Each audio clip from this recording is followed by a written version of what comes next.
বাস্তব ঘটনা, ভেবে দেখুন। 2.5 বছর যখন বয়স হলো, ছেলেকে স্কুলে ভর্তি করে দিলাম ইংলিশ মিডিয়াম। হ্যাঁ, তাহলে ভাবুন, ভর্তি করে দেয়া হলো ছেলেকে, কত টাকা খরচ করে লেখাপড়া শিখিয়ে মানুষ করে যখন চাকরি পেল, কি হবে? বাবা মাকে তো কোথাও রেখে দিতে হবে, চাকরি পেতেও পেয়েছে, বাইরে যেতে হবে। হ্যাঁ গো মায়েরা, তো বাবা মাকে নিয়ে যাবে কি করে? বয়স্ক বাবা মাকে তখন কি হচ্ছে? বৃদ্ধাশ্রমে রেখে দিচ্ছে। ভাবুন, এত টাকা খরচা করে মানুষ করলো বটে, না খেয়ে। আর আমরা মনে করি একটা ছেলে হলে আমাদের সব চাওয়া পাওয়া হয়ে গেছে, তাই না মায়ের? আচ্ছা বলুন তো, গান্ধারীর কটা ছেলে ছিল? কটা ছিল? 100টা। আচ্ছা বেঁচে ছিল কজন? বেঁচে কজন ছিল? ভক্তিমতী মায়েরা, যার 100 ছেলে, তাহলে তার বংশে বাতি দেওয়ার জন্য একজনও রইল না, সব চলে গেল। আর আমাদের যদি একটা হয়, বাপরে বাপ, সব হয়ে গেছে, আর দরকার নেই, আর লাগবে না, সব হয়ে গেছে। বাবা আমার একটা নাতি আছে, মানে আর দরকার নেই বাবা, ওই থাক, ওই আমার বংশে বাতি জ্বালাবে, ওই আমার বয়সকালে দেখবে। আর কি করবে? আবার ওই বৃদ্ধাশ্রমে পাঠিয়ে দেবে। হ্যাঁ, ওই যে একটা গান আছে দেখবেন, শ্যামা সঙ্গীত, গানটা আমরা শুনি, সত্যি এসব গানগুলোর কত মানে আমরা শুনি বটে, কিন্তু অনেকে ভিতরে প্রবেশ করি, অনেকে আবার প্রবেশ করি না। যে গানটা আমি একটু গাইবো, বেশি গাইবো না, একদম ঠিক। ভেবে দেখ মন কেউ কারোর নয়, কেউ কারোর নয়, যার জন্য তুমি এত কাঁদছো, যার জন্য একটা একটা করে পয়সা জমিলে 3 তলা পাকা বাড়ি বাঁধলে। হ্যাঁ গো মায়েরা, হরি নামের জন্য চাঁদা চাইতে এলো, 100 টাকা দেবে বাবু। ও বাবু 50 টাকা দেবেন না, 100 টাকা দিন, অনেক খরচ। হরিনামের দলেদের এখন আবার 40-50 হাজার টাকা রেট, আবার এই মাইক জেনারেটর হেন তেন আছে। অনেকে দেখবেন হরিনামের লোকেরা যেই আসছে, অন্য দিক থেকে তালা দিয়ে চলে যায়, আছে। অন্য জায়গায় সবকিছু দেবে, অন্য জায়গায় কাজে লাগাবে, কিন্তু ভগবানের দিতে গেলে বড্ড, ভগবানকে দেবে অন্য জায়গায়। তাহলে বাবু, এত কষ্ট করে একটা একটা করে পয়সা জমিয়ে, সেই ছোট্ট বয়স থেকে পয়সা জমিয়ে ছেলের জন্য 3 তলা পাকা বাড়ি বাঁধলেন, অবশেষে যখন বয়স হয়ে গেল, নিজেরও সেই ঘরে থাকার জায়গা হইল না, বাবাকে বৃদ্ধাশ্রমে পাঠিয়ে দিলেন। তাই বললেন যে ছেলের জন্য তুমি এত কিছু করলে, সেই বাড়িতে তোমার জায়গা হলো না কেন? না, তুমি বয়স হয়ে গেছে, তোমার কাশি হচ্ছে, তোমার ঠান্ডা লেগেছে, তোমার বুকে কফ জমেছে, তুমি এই পাথর বসানো ঘরে তুমি ফেলবে, সেটা আমি কিছুতেই সহ্য করে নেব না। অর্থাৎ কে বলছে? বৌমা, বৌমা বলছে, আসুক আজকের তোমার ছেলে অফিস থেকে, হয় তুমি থাকবে, বেটা বুড়ো, নইলে আমি থাকবো। ছেলে যখন অফিস থেকে ফিরল, এই যে তোমার বাবা দেখো কি করেছে।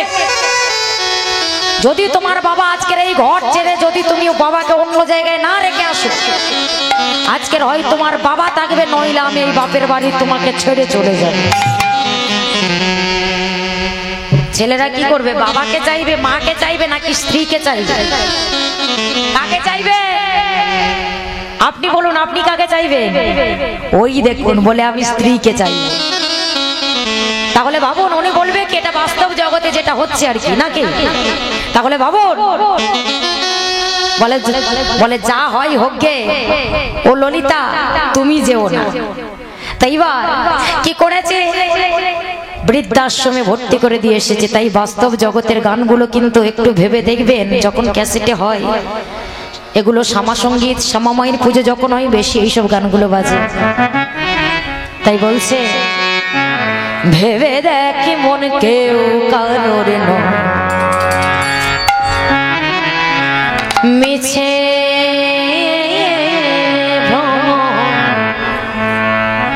ভ্রমণ্ডলে ভুলো না দক্ষিণা কালী পত হয়ে মায়া জালে ভেবে মন কেউ কারণ মিছে ভ্রমণ্ডলে ভেবে মন কেউ কারণ মিছে ভ্রমণ্ডলে ভেবে মন কেউ কারণ। আরো কি বললেন জারি জন্য মর ভেবে হরিবল হরিবল হরিবল সে কি তোমার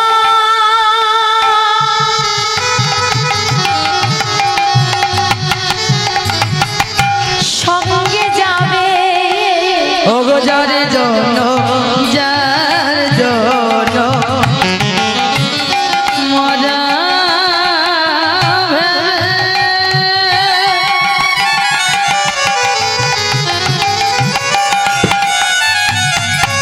যাবে না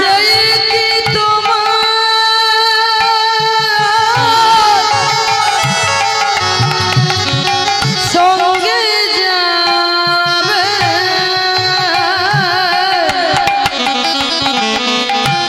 যার জন্য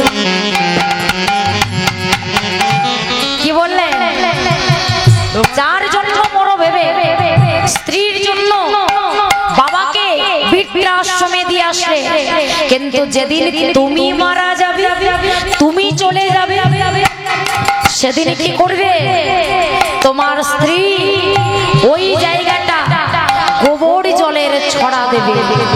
কেন? এতদিন যে তোমার সঙ্গে একটা ভালোবাসার সম্পর্ক ছিল আজ থেকে সেটা একেবারে বিচ্ছেদ হয়ে গেল।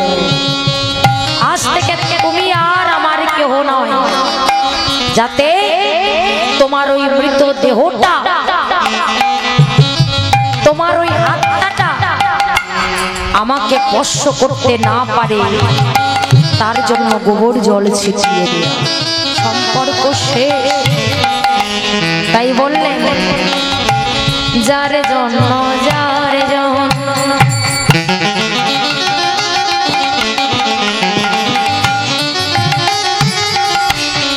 মর ভেবে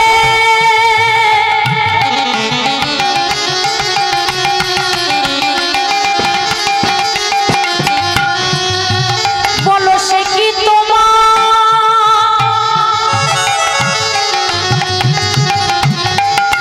সঙ্গে যাবে, আবার সেই প্রিয়সী দেবে ছড়া তোমার সেই প্রেয়সী দেবে ছড়া, আবার সেই প্রিয়সী দেবে ছড়া, তোমার সেই প্রেয়সী দেবে ছড়া, অমঙ্গল হবে বলে ভেবে দেখ মন কেউ কারোর নয়, মিছে ভ্রমণ্ডলে ভেবে দেখ মন কেউ কারোর নয়, মিছে ভ্রমণ্ডলে ভুলো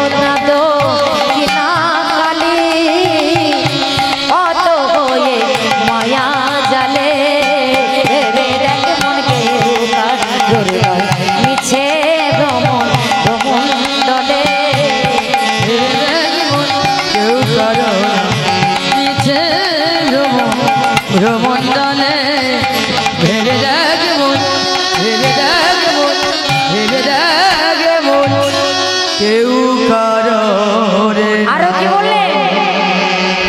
কি বললেন গো মায়েরা? দু চার দিন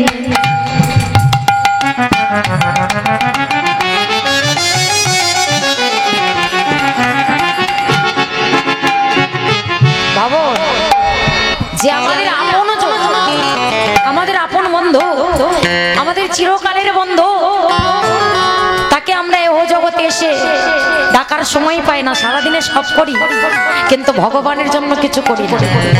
করি কি? দুটো নকুলদানা দিলাম, দুটো বাতাসা দিলাম, আর আমি মন্দির থেকে বেরিয়ে এলাম। আমার স্বামীর জন্য চোখের জল আছে, আমার সন্তানের জন্য চোখের জল আছে, আমার বাবা মায়ের জন্য চোখের জল আছে, আমার বন্ধু বান্ধব আত্মীয় স্বজন তাদের জন্য চোখের জল আছে। তারা যদি একটু কিছু বলে, একটু বড় ছোট কথা বলে, তোকে একেবারে কোথায় যেন জোগানো তাকে ছল ছল করে বেরিয়ে আসে। কিন্তু ভগবানের জন্য মন্দিরে গেলে একটু জল বেরোয়। তাই বললে ওরে কলির জি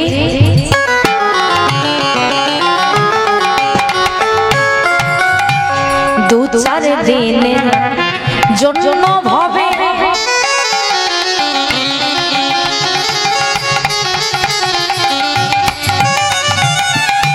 যাদের তুমি আপন ভাবছো, দু চার দিন তারাই তোমার আপন ভাববে, তারপরে সবই তোমার পর।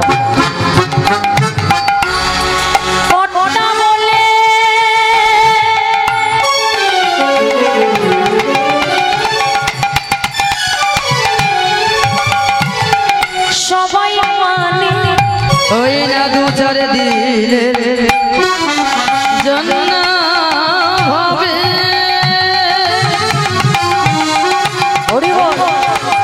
কত বলি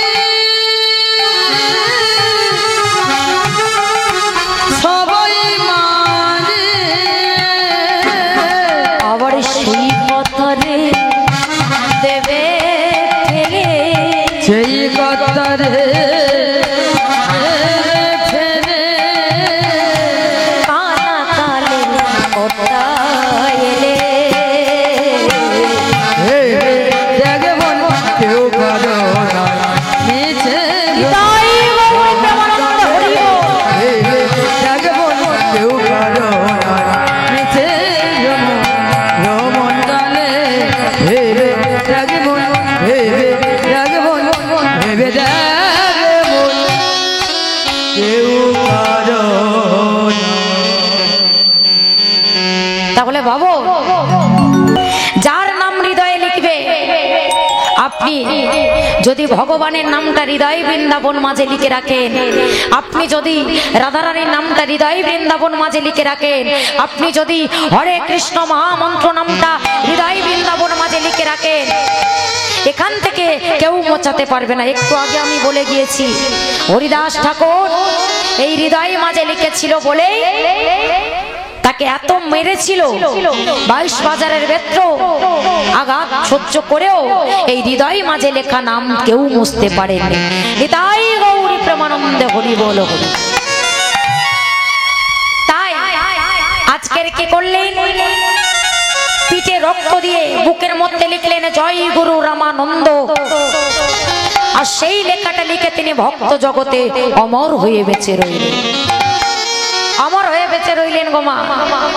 এইবার ভাবো, এইবার যখন ছেলেটার বুকের মধ্যে নামটা দেখলেন, রামানন্দ ব্রহ্মচারী বললে, খোকা তোর হৃদয়ে এত গুরু ভক্তি, এত গুরু প্রেম, ওরে যে হৃদয়ে তুই গুরুকে ধরেছি, ওরে প্রেমানন্দ সেই হৃদয় মাঝে, সেই হৃদয়ে মাঝে একদিন ভগবান বক্ষ মাঝে জড়ায়ে ধরিবে, ভগবান বক্ষ মাঝে ভগবান ও তুই জড়ায়ে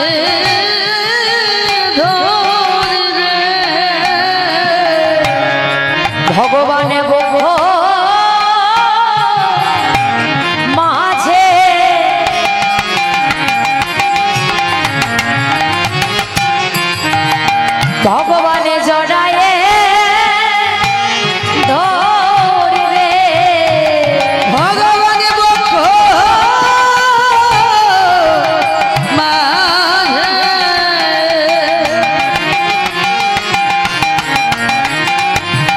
ও তোরে জড়ায়ে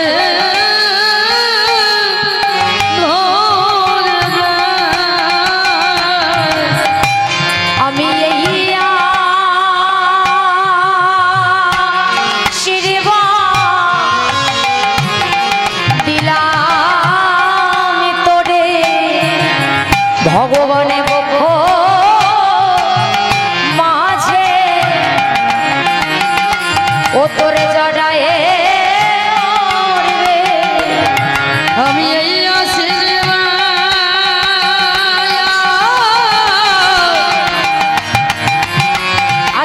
দিলাম আশীর্বাদ দিলাম তোরে ভগবান ভক্ত মাঝে ও তোরে জড়ায়ে ধরবে। আমি এই আশীর্বাদ দিলাম তোরে ভক্ত মাঝে জড়ায়ে ধরবে। এই আশীর্বাদ দিলাম ওরে তোরে ভক্ত মাঝে জড়ায়ে ধরবে। আমি এই আশীর্বাদ দিলাম তোরে ভক্ত মাঝে জড়ায়ে ধরবে। আমি এই আশীর্বাদ দিলাম নিতাই আমি এই আশীর্বাদ দিলাম তোরে ভক্ত মাঝে জড়ায়ে ধরবে। ভক্ত মাঝে জড়ায়ে ধরবে। আমি এই আশীর্বাদ করলাম একদিন ভগবান তোকে বক্ষ মাঝে জড়িয়ে ধরবে। ভক্তিমতী মায়েরা এইবার সেই অভিশাপ আর আশীর্বাদ দুটোকে নিয়ে চলেছে ওই কাশিতে ছোট্ট একটা গ্রাম, গ্রামের নাম মৃধা গ্রাম, বাবার নাম মাধব দাস, মায়ের নাম সুশীলা দেবী। আমার ওই সুদেবী আর এমতো সময় মাধব দাসের পুত্র সন্তান হয়ে জন্মগ্রহণ করলেন। আজি জনমিলা প্রেমানন্দ দারিদ্রের ঘরে, আজ জনমিলা প্রেমানন্দ দারিদ্রের ঘরে। ওইনা জনমিলা প্রেমানন্দ দারিদ্রের ঘরে, আজ জনমিলা প্রেমানন্দ দারিদ্রের ঘরে। সাধু সঙ্গ করে আসে আইলা তোরা করে, ও গো সাধু সঙ্গ করায় আছে আইলা তোরা করে। সাধু সঙ্গ করায় আছে আইলা তোরা করে। আমার পুত্রবদন হেরি কহে পিতা মাধব দাস, পুত্র হৃদয় সীতা মাধব দাস। পুত্রবদন হেরি কহে পিতা মাধব দাস। পুত্র হৃদয় সীতা মাধব দাস। আজি হতে পুত্রের নাম রাখলাম রুহিদাস, ও গো আজি হতে পুত্র নামে রাখলাম রুহিদাস। ওইনা আজি হতে পুত্রের নাম রাখলাম রুহিদাস। ও গো আজি হতে পুত্র নামে রাখলাম রুহিদাস। দয়ার ধরে না, আলোনিয়া ধরে না, দয়ার ধরে না, আলোনিয়া ধরে না। আজি হতে পুত্রের নাম রাখলাম রুহিদাস। আজি হতে পুত্রের নাম রাখলাম রুহিদাস। আজি হতে পুত্রের নাম রাখলাম রুহিদাস। এইবার ছেলে হয়েছে একটু বেশি আনন্দ। হ্যাঁ গো ভক্তিমতী মায়েরা, তা ছেলে যখন হয়েছে একটু বেশি আনন্দ হচ্ছে, কিন্তু ছেলেটা সেই দিনে বলেছিল যে গুরুজি আমি এ দেহ ছেড়ে, জয় রাধে, আমি ওই কাশী বারাণসী গঙ্গারে জলে ঝাঁপ দিয়ে আমার প্রাণ বিসর্জন দেব বটে, কিন্তু যেদিন আমার যেখানেই জন্ম হোক না কেন, আমার জন্মের পর আমার কান্না বন্ধ হবে না, আমি নয়ন মেলে তাকাবো না, আর মাতৃস্তন দুগ্ধ পান করব না। তুমি আমাকে চিনবে কিভাবে? যে পিঠের পাদুকার চিহ্ন দিয়ে আমার পিঠে মেরেছো, সেই পাদুকার চিহ্ন দ্বিতীয় জন্মে থাকবে আমার পিঠে। তাই এবার ছেলেটা যখন এই কথা দিয়ে এসেছিল, ছেলেটার জন্ম হলো, নাম রাখলেন রুহিদাস। কিন্তু ওই জন্মের পরে যে বাচ্চারা কাঁদে না, কাঁদে তো, বাচ্চা হওয়ার পরে কাঁদে তো, ওই যে কান্নাটা শুরু করেছে না, আর তো থামছেই না, কেঁদেই যাচ্ছে, কেঁদেই যাচ্ছে, কেঁদেই যাচ্ছে, এত কান্না কাঁদছে। পাড়া প্রতিবেশী সবাই এসে দেখছে ছেলেটা দেখতে ভালো, রূপ ভালো, গুণ আছে, সব আছে, কিন্তু কান্না বন্ধ হচ্ছে না। মাতৃস্তনযুক্ত পান করছে না, নয়ন মেলে তাকাচ্ছে না, তখনই পাড়া প্রতিবেশী এক দিদি বললে, হ্যাঁ রে সুশীলা, অমন করে কাঁদলে হবে? ছেলেকে কত ডাক্তার দেখালি, কত কবিরাজ দেখালি, কেউ ভালো করতে পারলো না। ওই পাশের গ্রামে যার নাম হলো রামানন্দ ব্রহ্মচারী, আর ওই বাবাজি বড় বড় মন্ত্র জানে, আমার মনে হয় তোর ছেলেকে ভূতে ধরেছে, যা একবার নিয়ে যা। এইবার ছেলে কোলে নিয়ে, ছেলেটাকে কোলে নিয়ে সেই রামানন্দ ব্রহ্মচারীর কাছে যাচ্ছে, সেই রামানন্দ ব্রহ্মচারীর কাছে চলেছে, আর বদনে কৃষ্ণ নাম গাইতে গাইতে চলেছে। এইবার ভক্তিমতী মায়েরা ছেলেটাকে কোলে নিয়ে বললে, পাড়া প্রতিবেশী এক দিদি বললে, হ্যাঁ রে সুশীলা, তোর ছেলেকে ভূতে ধরেছে, আর ভূতে দেখলে যতই ডাক্তার দেখাস না কেন কিচ্ছু হবে না, যা ওই বাবাজির কাছ থেকে গিয়ে, বাবাজি বড় বড় মন্ত্র জানে, যদি তোর ছেলের কানে বলে তাহলে ভূতটা তোর ছেলেকে ছেড়ে পালিয়ে যাবে। এইবার বাবাজির কাছে এসে বললে, বাবাজি বাবাজি, কে তুমি মা? বাবাজি দেখো না বাবাজি, আমার এই ছেলেটার আজকের বয়স হয়েছে মাত্র 5 দিন, কিন্তু 5 দিনে ছেলেটা মাতৃস্তনযুক্ত পান করছে না, নয়ন মেলে তাকাচ্ছে না, আর কান্নাও বন্ধ হচ্ছে না। ও বাবাজি দেখো না বাবাজি, কিছু করা যায় না? বেশ, এক কাজ কর, আমি মন্ত্র বললে যদি তোমার ছেলের মঙ্গল হয় অবশ্যই বলবো। এইবার সেই ছেলের কর্ণকোহরে সেই মহামন্ত্র দিলেন, হরে কৃষ্ণ হরে কৃষ্ণ হরে কৃষ্ণ কৃষ্ণ কৃষ্ণ হরে হরে কৃষ্ণ কৃষ্ণ হরে হরে হরে রাম হরে রাম হরে রাম রাম রাম হরে হরে রাম রাম হরে হরে। সেই মন্ত্র দিলেন, আর সেই মন্ত্র দেওয়ার সঙ্গে সঙ্গে গো মা কি হলো, ছেলেটার কান্না বন্ধ হয়ে গেল। যেই কান্না বন্ধ হয়ে গেছে অমনি বলে বললেন, ও বাবাজি দেখো না, ভূতটা আমার ছেলেকে ছেড়ে পালিয়েছে, কিন্তু যখন আমি এই আশ্রম থেকে বেরিয়ে যাব, ভূতটা যদি আবার আমার ছেলেকে ধরে। ও বাবাজি বলছিলাম আপনার চরণের ধুলা যদি একটু নি। আর যেই ছেলেটাকে শয়ন করিয়ে দিয়েছে, ছোট্ট ছোট্ট হাত গিয়ে গুরুর চরণে পড়েছে, আর চরণ স্পর্শে অমনি কি করলো, আমা গুরু চরণ পরশিয়ে নয়ন মেলিল, গুরু চরণ পরশিয়ে নয়ন মেলিল, গুরু চরণ পরশিয়ে নয়ন মেলিল, গুরু চরণ পরশিয়ে নয়ন মেলিল। আমার সকল দুঃখ তখন দূরে চলে গেল, সকল দুঃখ তখন দূরে চলে গেল, সকল দুঃখ তখন দূরে চলে গেল। ও সকল দুঃখ তখন দূরে চলে গেল। এইবার হঠাৎ নয়ন মেলে তাকিয়েছে গুরুর দিকে, বর্ষ পার সঙ্গে সঙ্গে বলছে, ও বাবাজি এই দেখো আমার ছেলে নয়ন মেলে তাকিয়েছে। বাবাজি মনে মনে চিন্তা করলে, আমি তো কোনো ভূত ছাড়ানো মন্ত্র জানি না, নয়ন মেলে তাকাচ্ছে, কান্না বন্ধ হয়ে যাচ্ছে, দেখি তো। এইবার পা থেকে মাথা অবধি দেখছে, কি দেখছে বলুন তো মায়েরা, কি দেখছে? পিঠের পাদুকার চিহ্নটা। বলে দেখি তো চিহ্ন আছে কিনা, চিহ্ন আছে কিনা, চিহ্ন আছে কিনা, না দেখিলে যাই গোছে না, ওই না যা দেখিলে যাই গোছে না, ওই না যা দেখিলে যাই গোছে না। হৃদয় গৌর হরি বল। ওগো যা দেখিলে যাই গেছি না, দেখেছি না, যা দেখিলে যাই গেছি না, দেখেছি না, দেখেছি না, দেখেছি না, আছে কি না। এইবার সেই পাদুকার চিহ্নটা দেখতে পেলেন, পিঠের মধ্যে দুটো পাদুকার চিহ্ন, আর অমনি দেখেই অমনি বলে উঠলেন, চিৎকার করে বলে উঠলেন, প্রেমানন্দ। ও বাবাজি আপনি কাকে প্রেমানন্দ বলছে? তো আমার ছেলে রহিদাস। মনে মনে চিন্তা করলো তাই তুই তুই জন্মে রুহিদাস, আগের জন্মে প্রেমানন্দ, সে কথা বললে তো আর হবে না। বাবা আসলে কি হয়েছে জানো মা, তোমার ছেলে আমার শিষ্যের মতো দেখতে, তাই আমি ভুল করে বলে ফেলেছি। তুমি চিন্তা করো না, আর কোনোদিন তোমার ছেলেকে ভূতে ধরবে না। তুমি তোমার ছেলেকে নিয়ে যাও, আর যদি কখনো কোনোদিন কোনো সমস্যা হয় তুমি আমার কাছে নিয়ে এসো।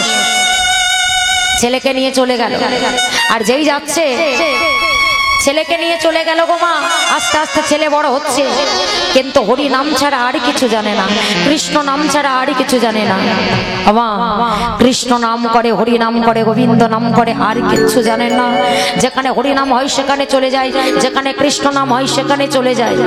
আর ওই দুটি বাহু উত্তোলন করে গৌর হরির মতো শুধু বাহু তুলে কীর্তন করেন, আর বলে ওই দেখো দেখো ও সে গোলকে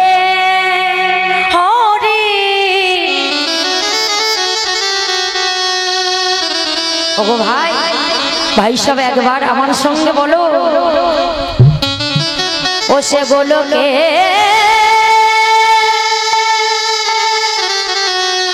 হরি গৌর হরি রূপে এসেছে নদিয়া।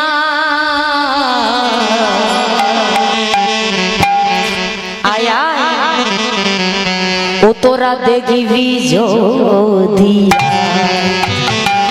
তোরা আই সকলে জগৎবাসী দেখবি যদি, তোরা আয়সা কলে নগর বাসে দেখবি যদিয়া, তোরা আয়েশা কোলে নগর বাসে দেখবি যদিয়া। ও সে গোলকে হরি গৌর হরি রূপে ও সে গোলকে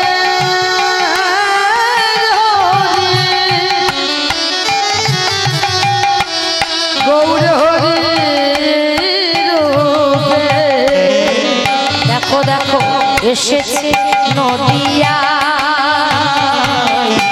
দেখবি জড়িয়া তোরা আয়েশা বলে দেখবি যদিয়া, তোরা সকল জগৎবাসী দেখবি যদিয়া। আয়েশা কোলে নগর বাসী দেখবি যদিয়া। হরি বল হরি বল হরি বল।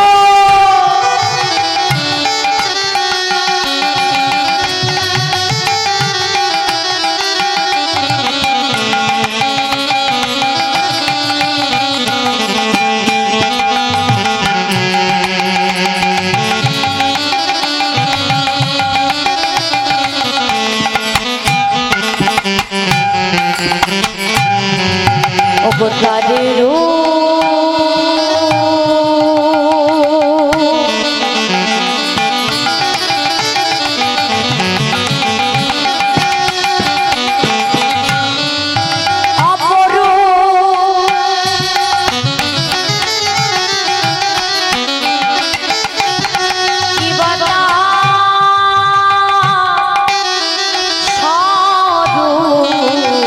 অবতারের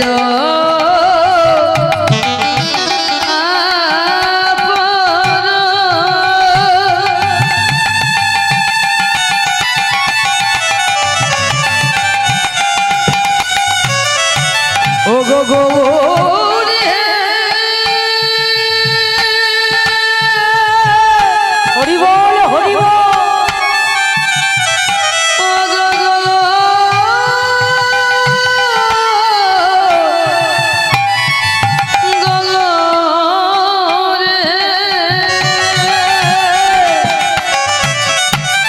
অবতারের